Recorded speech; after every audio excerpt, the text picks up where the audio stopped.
자, 이제 등록이랑 수정 한번 만들어 볼 건데, 등록이랑 수정은 포스트 요청이랑 배치 요청이죠. 그래서 근데 여기서 저희가 테스트를 할 때 리퀘스트 파람으로 이렇게 받았습니다. 자, 근데 이게 아니라 이제 그 폼 객체, 저희가 밸리데이션 할 때 쓴 폼 객체처럼 요청을 받는 객체를 하나 만들어서 거기서 데이터를 매핑해서 한번 받도록 하겠습니다. 물론 저희가 폼이라고 패키지 빼고 거기다 만드셔도 되는데 일단은 여기다가 중첩 객체로 한번 선언을 해볼게요. 그리고 나서 한 번에 디렉토리로 좀 빼볼게요. 그래서 여기서처럼 저희가 아티클 리스폰스를 한 것처럼 아티클 리퀘스트라고 해서 한번 만들어 볼게요. 자, 중첩 객체는 스태틱 키워드로 선언해 주시면 쓸 수가 있다. 그래서 public static, 그러니까 그냥 클래스 만든다 생각하시면 돼요. 아티클 리퀘스트.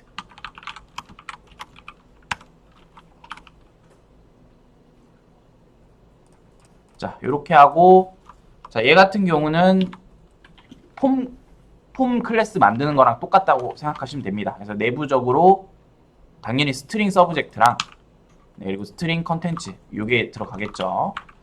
자, 그리고 얘 같은 경우는 프라이빗 키워드로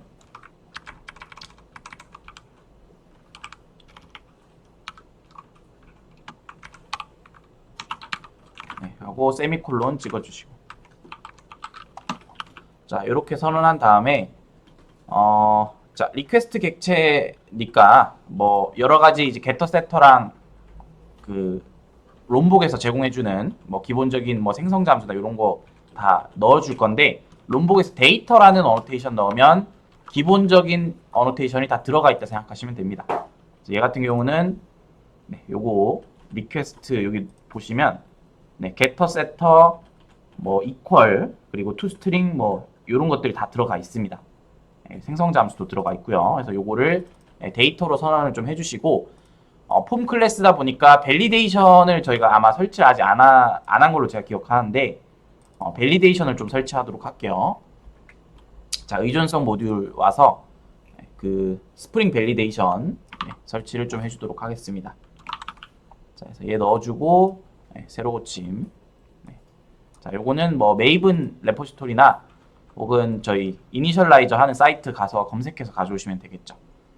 자, 그래서 얘 넣고 새로 고침 해주시고 다시 돌아와서 이쪽에다가 낫블랭크만 넣어줄게요. 일단 비어있지 않게 하기 위해서 not empty, not blank 뭐 이런 거 넣어주시면 되겠죠. 자, 그래서 나중에는 뭐 숫자 뭐 아니면 개수 제한 뭐 이런 것도 걸어줄 수가 있겠죠. 자, not blank 똑같이.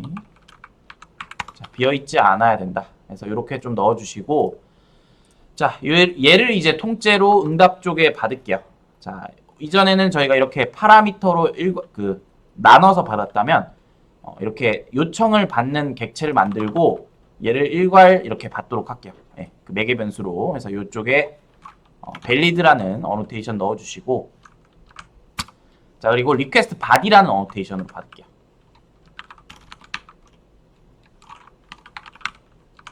그리고 저기 있는 클래스를 선언을 이쪽에 넣어주시면 되겠죠. 타입을. 자, 이렇게 넣어주면 일단 밸리데이션을 걸어주고요. 리퀘스트 바디로 넣으면 얘를 이제 키밸류 값 폼 클래스, 그러니까 그 포스트맨에서 여기 어디였어요? 저희가 등록할 때 여기 바디에서 폼 데이터로 보낼 필요 없이 제이슨 형태로 보내도 받을 수가 있다. 그래서 이런 식으로 통째로 받아주고, 여기 안에 그러면 이제 필드 값으로 서브젝트랑 컨텐츠가 있기 때문에 얘를 받고 나서 .get 서브젝트 아티클 리퀘스트 .get 컨텐츠 이렇게 받을 수가 있습니다.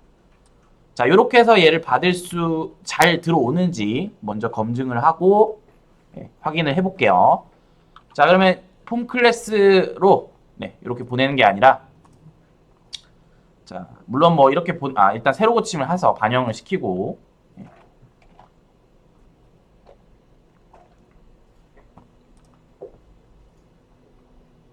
자, 그러고 나서 다시 한번 포스트맨으로 요청을 보내볼게요.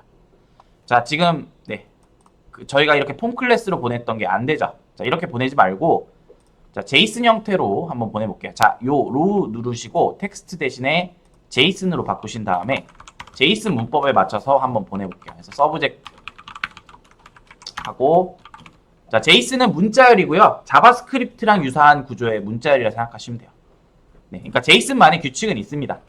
근데 결과적으로 문자열이 전달되는 거고 자바스크립트랑 유사한 자료 구조라 생각하시면 돼요. 네, 자바스크립트는 아닙니다, 여러분.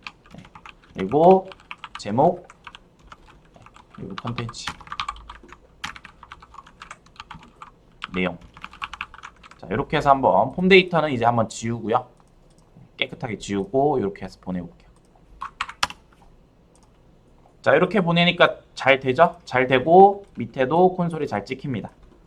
자, 이런 식으로 보통 주고받는다. 결국은 우리가 프론트엔드 쪽에서도 제이슨으로 보내주고 백엔드에서도 제이슨으로 보내줘요. 자, 그러면 이게 한번 생각을 해보셔야 될 게 자, 잠시만요.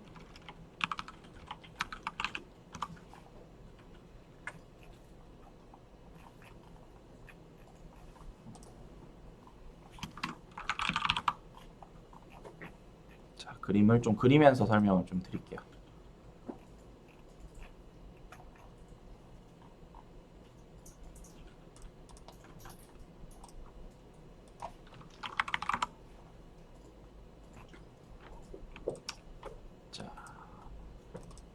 자, 우리가 프론트 서버는 아직 안 만들었지만 이제 서버가 두 개로 떨어져 나간 거예요. 엄연히 따지면. 그러니까 백엔드는 API 서버가 된 거고 우리가 작업하고 있는 건 이쪽이죠.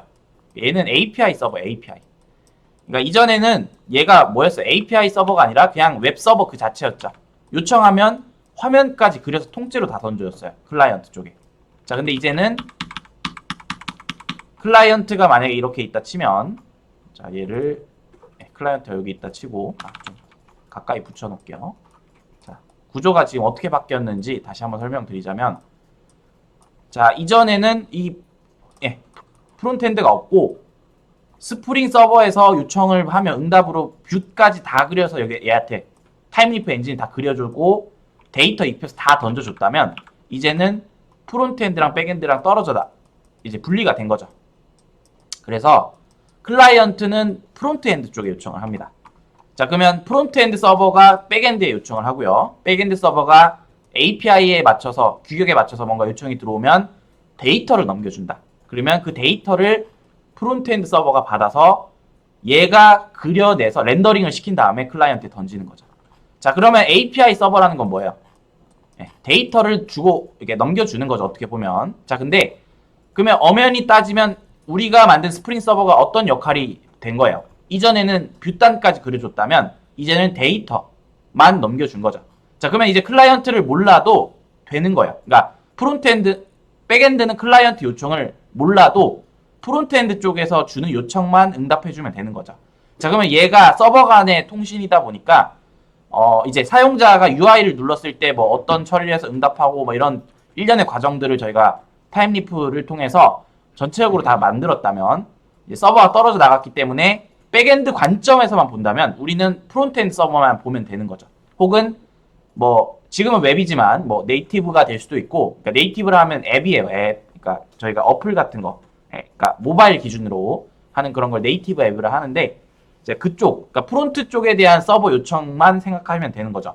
자, 근데 얘랑 엄연히 다 지금 분리된 서버이기 때문에 중간에서 규격이 필요해요. 그러니까 예를 들면 일본 사람이랑 한국 사람이 서로 지금 떨어져 있으면 소통을 해야 되죠. 자, 보통 해외여행 가서 아시아 이제 뭐 다른 국가 동남아를 가시던 뭐 동아시아를 가시던 보통은 서로 이제 서로의 언어를 모른다 이러면 세계 공용어를 쓰겠죠. 영어로 소통하죠. 그런 것처럼 프론트엔드랑 백엔드랑 엄연히 다른 지금 서버이기 때문에 둘이서 소통하기 위한 표준이 필요하다. 그래서 API 표준에 맞춰서 요청이 들어오면 응답을 해주는 그런 데이터의 표준, 그러니까 표현 방식이라던가 요청을 할 때의 표현 방식이 필요하다. 그래서 그게 제이슨인 거예요. 뭐 이걸 뭐 제이손이라 하시는 분도 있고 뭐 제이슨이라 하시는 분도 있는데 무튼 제이슨이라고 합니다. 그래서 제이슨은 자바스크립트처럼 생긴 문자열이에요. 그러니까 자바스크립트가 아닙니다. 그래서 프론트엔드 쪽 이제 배우시면 보이실 건데 자바스크립트에서 제이슨으로 변환해서 넘겨요. 그래서 넘기면 우리 쪽에서 제이슨으로 받은 애를 자바로 변환시키고 자바로 변환한 애가 다시 뭔가 응답 처리를 그 DB 쪽 거쳐서 뭐 이렇게 처리한 다음에 제이슨으로 변환해서 또 넘깁니다. 네. 자, 근데 지금 현재는 뭐 변환하는 게 잘 안 보이는데 자동으로 얘가 변환을 해줘서 그래요. 그러니까 객체 형태로 나온 데이터를 문자열 형태로 응답할 때 스프링 부트가 내부적으로 알아서 해주는 거지 변환을 해주고 있는 거예요. 지금 문자열로. 그러니까 제이슨 하는데 확장자는 당연히 제이슨이지만 결론적으로는 문자열이다. 그래서 문자열인데 제이슨 문법에 맞춰서 보내주는 거예요. 그래서 그런 식으로 서로가 지금 통신하고 있다. 요걸 알고 계셔야 된다. 그래서 우리가 왜 이렇게 그러면 갑자기 왜 API화 시키고 갑자기 뭐 이렇게 뭐 제이슨 형태로 주고받니? 이렇게 생각할 수가 있는데 그게 왜 그런지를 한번 생각해 보셔야 된다. 그러니까 프론트엔드랑 백엔드랑 얘는 결국 어떤 뭐 언어를 쓰겠죠. 뭐 자바스크립트 기반일 확률이 높을 텐데 뭐 자바스크립트가 아닐 수도 있겠죠. 네이티브 앱 개발하면 뭐 안드로이드 쪽 계열 언어 쓰거나 아니면 iOS 쪽 언어 쓸 수도 있겠죠. 스위프트 같은. 자, 그리고 백엔드는 파이썬이 될 수도 있고 스프링 부트가 될 수도 있고 다양하겠죠. 근데 결론적으로는 제이슨으로만 주고받는다 이거예요. 그러면 프론트엔드 서버가 뭐 리액트로 만들었어요. 근데 나중에 장고로 바꿔야 돼. 그러면 제이슨 규격만 맞춰 놓으면 어차피 상관없죠. API라는 게 중간에서 그런 식으로 우리가 통신하겠다고 명세만 해놨으니 명세만 지켜주면 서로가 통신하는데 문제가 없는 거예요. 그러니까 우리가 일본 사람이랑 한국 사람 영어로 대화하던 뭐 이제 동남아 사람이랑 뭐 우리나라 사람이랑 아니면 뭐 중국 사람이랑 우리나라 사람이랑 중간에서 영어로 대화하면 전혀 상관없겠죠. 뭐 어떤 국적이 됐던 간에 그런 것처럼 제이슨이라는 애를 왜 주고받냐라고 생각하면 그런 좀 목적이 있다. 그래서 그렇게 생각하시면 될 것 같습니다. 자, 그래서 지금 아까 전에 수정 이런 식으로 해서 주고받아 보시면 될 것 같습니다. 그래서 이렇게 주고받고 자 이쪽에서 보낼 때는 뭐 텍스트든 제이슨이든 사실 다 문자열이에요 결국. 근데 제이슨 형태로 보내시면 문법을 제이슨 형태로 지켜줘야겠죠.